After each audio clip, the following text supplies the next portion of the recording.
मराठी नाटक, मालिका आणि सिनेमा अशा तीनही माध्यमातून उत्तमोत्तम भूमिका साकारणारी मराठमोळी अभिनेत्री म्हणजेच अभिनेत्री सुकन्या मोने. वयाची 60 ओलांडली तरी देखील तितक्याच जोशाने आज त्या मराठी सृष्टीत काम करत आहेत. मात्र नुकतंच दिलेल्या मुलाखतीत त्यांनी त्यांच्या लठ्ठपणाबद्दल भाष्य केलं आहे. आजूबाजूचे जवळचे माणसं यावरून त्यांना ट्रोल करत असण्याचीही खंत त्यांनी व्यक्त केली आहे. प्रयत्न करूनही बारीक होत नसल्याचं त्यांनी सांगितलं आहे. त्या म्हणाल्या, माझे खूप प्रयत्न करून झाले, जिम करून झालं, योगा करून झालं, डाएट करून झालं, नाही होत, पण काय करू, सोडून देते खूप वेळा गोष्टी, पण मनाला खूप लागतं. जवळची पण माणसं म्हणतात जरा लक्ष दे, काहीतरी कर, व्यायाम कर. हो करते, पण मला ते सोशल मीडियावर टाकायला आवडत नाही. मी डाएट केलं की माझं वजन वाढायला लागतं.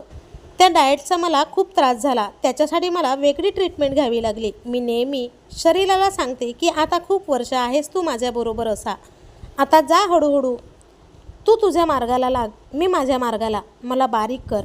या वजनामुळे मला स्क्रीनवर यायलाही लाज वाटते, कधीकधी तर खूप निराशा येते. हे सगळं माझ्याच वाट्याला का? या वजनामुळे मला खूप त्रास सहन करावा लागला.